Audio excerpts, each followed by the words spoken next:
Hi friends, ഇതാണ് അക്വാപോണിക്സിൻ്റെ വലിയ കുളം. ജാസ്മിൻ ടീച്ചർ ജോലിയൊക്കെ രാജിവെച്ചിട്ട് ഫുൾ ടൈം അക്വാപോണിക്സിലേക്ക് ഇറങ്ങിയിരിക്കുകയാണ്. ഈ കുളത്തിൽ നമ്മൾ ഏകദേശം 1500ഓളം മീനുകളെ ഇട്ടിട്ടുണ്ടായിരുന്നു. അപ്പോൾ അതിന് തീറ്റ കൊടുക്കുന്ന മീനുകളാണ് ഈ സംഭവം. തീറ്റ ഇട്ട് കൊടുക്കുന്ന മീനുകളെല്ലാം അടുത്തോട്ട് വന്ന് അതെല്ലാം കൊത്തിയെടുക്കും. വളരെ ഒച്ചപ്പാടും ബഹളവും ഒക്കെ ആയിട്ട് കാണാൻ നല്ല ഭംഗിയാണ്. ഇനി നമുക്ക് നമ്മുടെ ചെറിയ കുളത്തിലെ കാഴ്ചകളാണ്. കഴിഞ്ഞ തവണ നമ്മൾ നിക്ഷേപിച്ച കോയി ഫിഷിൻ്റെ കുട്ടികൾക്ക് തീറ്റ കൊടുക്കുന്നതാണ്. ഇപ്പം എല്ലാം തീറ്റ കൊടുക്കുമ്പം എല്ലാ മീനുകളും കൂടെ അടുത്തോട്ട് വരും. ഈ കുളത്തിൽ ഏകദേശം നമ്മൾ ഒരു 120 കുഞ്ഞുങ്ങളെയാണ് നിക്ഷേപിച്ചിട്ടുള്ളത്. ഇനി നമുക്ക് ടെറസിലെ കാഴ്ചകൾ കാണാം.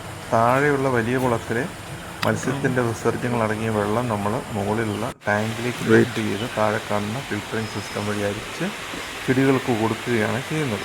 അപ്പോൾ ഓരോ ബക്കറ്റ് വഴിയും പാസ് ചെയ്യുന്ന വെള്ളത്തിൽ നിന്ന് ചെടികൾ അവർക്ക് ആവശ്യമായ പോഷകങ്ങൾ വലിച്ചെടുത്ത് നന്നായിട്ട് തഴച്ച് വളരുകയാണ് ചെയ്യുന്നത്. നമുക്ക് കാണാം, ഇപ്പോൾ വെണ്ടയൊക്കെ നല്ല വളർച്ചയെത്തി നിൽക്കുന്നതായിട്ട് നമുക്ക് കാണാൻ സാധിക്കും.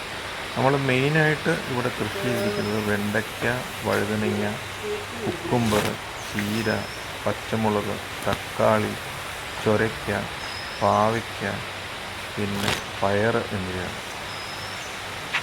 പിന്നെ നമ്മൾ തന്നെ നട്ടുവളർത്തി ഉണ്ടാക്കുന്ന ചെടികളിൽ നിന്ന് പച്ചക്കറികളൊക്കെ പറിച്ചെടുക്കുമ്പോൾ അതിൻ്റെ ഒരു സന്തോഷം വേറെ തന്നെയാണ്. തക്കാളിയൊക്കെ നന്നായിട്ട് എടുത്തിട്ടുണ്ട്. അടുത്ത മാസം ആകുമ്പോഴത്തേക്കും നമുക്കിതെല്ലാം വിളവെടുക്കാറാവും. കുക്കുംബറും നന്നായിട്ട് വന്നിട്ടുണ്ട്. ടീച്ചറിൻ്റെ മുഖത്തെ സന്തോഷം കണ്ടില്ലേ. അപ്പോൾ അടുത്ത മാസം നമുക്ക് ആവശ്യത്തിനുള്ള പച്ചക്കറികൾ കിട്ടും. പിന്നെ നമ്മളിപ്പോൾ ഇനി കാണിക്കുന്ന ഇന്ന് പറിച്ച കുറച്ച് പച്ചക്കറികളാണ്. അതിൻ്റെ ഫ്രഷ്നെസ് കണ്ടോ, എത്ര മനോഹരമായി.